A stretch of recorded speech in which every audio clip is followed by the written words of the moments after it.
again, when I was less, you know, less worldly, I would be like, why would you want to shut down a puppy mill? That sounds fantastic. Yeah, I suppose. Sounds like an amusement park for puppies. It does. And they're just on a mill. Kind of reminds me of what is it, Ferris wheel? Yeah. So then I just have this great image of a wonderland. Ferris wheel full of puppies. Of puppies just having a great time. It's like, let the puppies go to the mill. See, but I imagine it more like a wheat mill or like a water mill where there's just like puppies tumbling everywhere and they're not being taken care of. That also sounds adorable, though. Yeah, it still is cute. But yeah, no, I mean, okay, shut down the puppy mills. I know that they're fighting this Montreal pit bull ban. Oh, yeah. That's which is a complicated thing installed now. It's not official because like some judge said, I got to look into this. I don't know. I don't know if I agree with it, but I don't entirely disagree with it. okay. On the basis that if there is a breed of dog that is more likely to attack people, are we just all cool with that? I don't think we should be. Well, I was having this discussion with somebody at one point, and they said that there's no difference between being racist to a human and being racist towards animals. Sure, it's a prejudice amongst a breed of animal, but we also don't keep like lions. It's true. That's true. We don't keep. I don't know if it's the whole city, but a lot of boroughs have specific rules about, let's say, venomous snakes. The venomous snake is more likely to kill you, and it's not all pit bulls. Maybe it's the owners of pit bulls that don't train their pit bulls properly, but the stats are in pit bulls more likely to hurt you than, let's say, Chihuahua. Yeah, exactly. Chihuahuas are vicious, though. But I feel like Chihuahuas are vicious, but yeah. But their bite is so weak. Yeah, exactly. If they were giant Chihuahuas, that'd be scary. Yeah. It's like having a giant rat. Yeah. Ugh, terrible.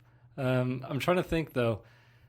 What are pit bulls' main function? Aren't they to like guard junkyards and defend property? Well, I believe that they are good guard dogs, and so they have often been given those dog jobs. Yeah, just like German shepherds are police dogs, and you have Dalmatians putting out fires. And well, they aren't. Dalmatians aren't actually helping any fire departments. I believe. I think it was just they decided that it was like a friendly dog to hang out with like a bunch of men at the firehouse, and like it kind of became a mascot at one firehouse, and then it became a thing. All right, so they're not good at detecting fires. No. Okay. No, that would also be useless in even like the early days, like what it smells smoke 200 feet away and then starts barking. They're like, oh, we better get going. Yeah, before they had the alarms. Telephone? I guess so. Yeah, but do you think you could breed a pit bull to be just as great as a golden retriever? At what? At being loving? I'm sure, yeah. Yeah? Yeah. All right. Is it nature or nurture is the question here. Yeah. Maybe they're just smarter than other dogs, you know? And because it seems like enough of this bullshit. I'm biting all y'all. Exactly. The dumber dog you are, the more friendly you are because you're just stupid. You're running up to strangers and just wagging your butt and, Well, yeah. I mean, is that stupid? Do you call like a really overly friendly person stupid? Sometimes. And like a murderer smart? Sometimes. Actually, yeah. Sometimes. Maybe they are just like people. I don't know if there's any merit to this. Someone was telling me that there's another kind of police out there now. They are the animal police. I guess they've always existed, just with less authority. Because now you have to have your animals registered, right? Yeah.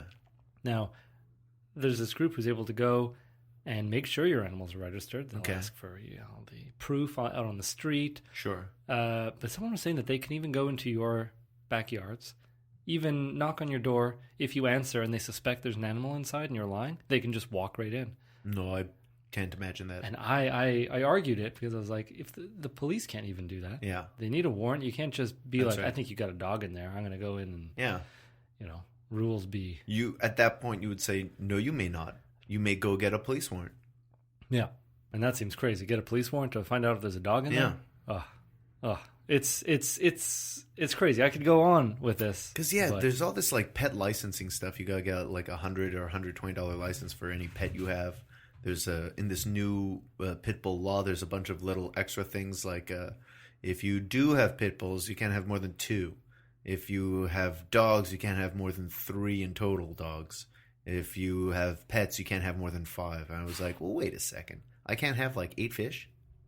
Yeah. Is it all pets? Like, where's the line drawn? Can I only have 5 ants in my farm? Wow. Yeah, I feel like birds. I can't have more than 5 birds. They can live in one damn cage. 5 birds. I don't know where the line's drawn. Yeah, it doesn't seem to make sense. And am I really paying more than $100 for each of my 5 birds so they could live in one little cage? That's crazy. And even then, like, what? Would the police go stop by and be like, "You got permit for those birds?" Don't you have something better to be doing, sir? Yeah. Well, no. I mean, they're not.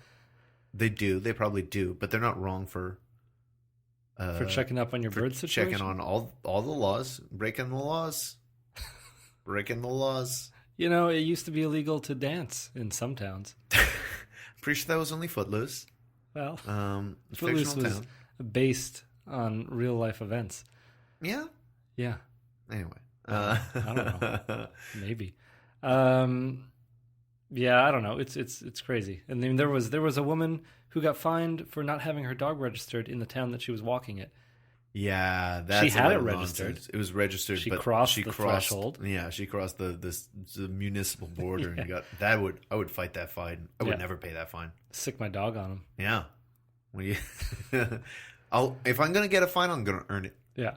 Well, anyway, with these new regulations, every dog will have his day in court. And today, Matthew, we each got a burger at a cafe. What did you think of the cafe? What did you think of your burger? What do you want to know about first? Let's go with first impressions of the place we ate, Garage Cafe. Nice orange and blue exterior just off of Rue Wellington. Yeah. Now, it used to be a garage, right? No. Well, it looked it seemed like it. Yeah, they had like a garage door in the front. Yeah, I guess it was a garage at some point. Or that was just the style they went with for whatever reason. It looks like it was 2 different buildings, or they had an add-on, because one of them was, solid brick, and the other one was just added wood. And yeah, I guess it was like an addition. Yeah. Yeah, we kind of ate in the middle of it. It was surprisingly infested with flies. There were a lot of flies, that's true. Yeah. And you know what, Matthew? You said that, and I had not noticed a fly until like a second before you mentioned, there's so many flies. And don't take this the wrong way. I looked around. They seemed like they were all around you, Matthew. But to me, they seemed like they were all around you. Okay, so maybe we just didn't see distant flies, and they just loved our table. Yeah. And I had just gotten out of the shower, and flies seem to like a nice-smelling person. Yeah. They also seem to like a not nice-smelling person. But I think you have to be really not. Yeah, maybe nice. That's true. Yeah. So I'm gonna go with that. We were both smelling nice. Yeah. But yeah, there were a lot of flies. There were at least a half dozen flies just around us. Yeah. While we ate and waited for our food. Yeah. So aside from the flies, Matthew, and the addition, it does seem like a garage. While we were there, they opened like a big garage window door to the outside where people were having their coffee. Yeah. Outside seems like there'd be less flies. Yeah, it kind of did. In a way, I kind of wish we did eat outside. It even crossed my mind, honestly. Yeah. I don't know why, but it was actually a really nice sunny day today. So today would have been a good day to eat outside. Would have been. It was all right. The burger that I had, what did I have? I had the house special. It was like the garage burger or something. Garage burger, yeah. It may have been something sounding a little more appetizing. Like if they call it the Garage Cafe burger, it already sounds a lot better than the garage burger. I think it was just garage burger. I don't. It's made of recall, bits of hose and tools and a little motor oil. Yeah, exactly. Some sauce. It was better than that though. There was some cheese. I think it was a 6-ounce patty. Mm-hmm. It's bacon. Now they added a bit of salsa to this burger. Oh yes. I made sure. How was that salsa? It's good. It was a weird mix because it was a little cold. The whole burger was hot. The salsa was not hot. Okay. It's a little cold, and I like that. It's a nice taste. And there were hot peppers in there. Okay, yeah. Mushrooms and onions. I asked for no mushrooms. But the burger was good. It was a nice little compact burger. Mm-hmm. It wasn't over the top in size and construction. And it was just a good mix of juices and different tastes going on. I had just the right amount of hot pepper. Mm-hmm. And it's easy to go overboard with the hot pepper. Yeah. And so they it leave those stems on. Ugh. Oh, no stems. Oh, no. No. And then the salsa would kind of cool that burn because it was a cool salsa. Oh. So it was a nice mix, and they all complemented each other very well. And I just want to note you had fries with yours. Those fries were good fries. Yeah. I had one or two of them. They were basically like McDonald's fries, maybe a little better and a lot less salty. Yep. Kudos, Matthew, goes out to you for not seeking out salt and putting it on your not very salted French fries. Good for your heart, Matthew. Better for it. Yeah. I'm getting healthier every day, Sebastian. I don't believe that, judging by how many energy drinks you've been drinking. But I want everyone who listens to the show, when you see Matthew, ask him how much salt he ate that day. Okay, it's going to be weird. Keep him in check. Now listen though, you can ask me what my blood pressure is too when you see me, because I'll probably have taken it that day. I want to start. Are you checking regularly? Every time I pass by. Every day is overkill. Once a week. Changes all the time, Sebastian. Well, I mean, you explained to me earlier today how it changed within a 5-minute period from when you were angry at the old people who were using the blood pressure before you to 5 minutes after you checked your blood pressure. He'd calm down. Yeah. Matthew, I think you need to start meditating. Maybe start doing some TM, like all the famous people. Maybe transcendental meditation. Jesus. It seems like all the famous people are doing this meditation, and it's like you do it for 15 minutes twice a day. I don't have time for that. You know why? Because those old people using that blood pressure machine, they couldn't figure it out, and that's what bothered me. Well, they're old people, and it's technology, Matthew. That's a given. And someone went out to help them after maybe 10 minutes, tried to help them out, and they were just arguing with her. Every time she tried to explain what you have to do, they would interrupt her being like, listen, I just want to check my blood pressure. I've been in the hospital. I'm not well. And then the wife would be like, he's not well, he can't just be trying to test his blood pressure and your machine's not working. And then she leans over and is like, well, sir, you've put your Medicare card into this slot where your Jean Coutu card is supposed to go, like the card for the place where they can send you the results to your email to better track it. That's nice. But to these people, they're like, listen, I don't know what you're saying. I just want. It's like, okay, I'm telling you how to do it. And it's like, your machine's broken. You got to fix the machine. And it was ridiculous. And once they finally got it working, they probably checked 5 times. It's like, I'm going to try again, because it would tighten around their arm. Mm-hmm. And then they would think it was getting too tight, so they'd cancel. Oh. And be like, no, it's supposed to get that tight. So they do it again. It's like, no, I don't think it's working. And they'd cancel. Oh, my gosh. So that's where my rage was coming from. All right. But, I've calmed down. Now, Matthew, here's a little follow-up question to that. Yeah. Are you standing around just watching them this whole time? Or are you, wandering around the pharmacy just I'll waste 2 minutes while they figure this stuff out? Or, how's that work? Maybe I'll look at some products that I won't buy, read a magazine. I'm looking at things very close to them. I'm looking at Band-Aids. These Dora Band-Aids.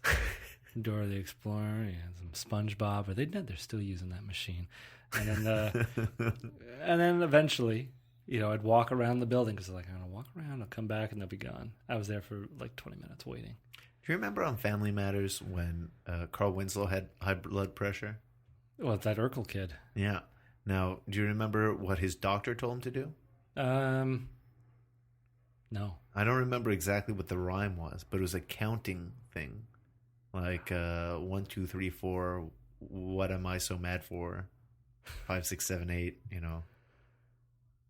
probably something that rhymed with hate. And he was supposed to be calm by 10, but he'd usually chase Urkel out of the house by 10. Yeah. Maybe you need to start doing a count backwards from 10 rhyming scheme. So when you get frustrated by old people or Doctors Without Borders. You could just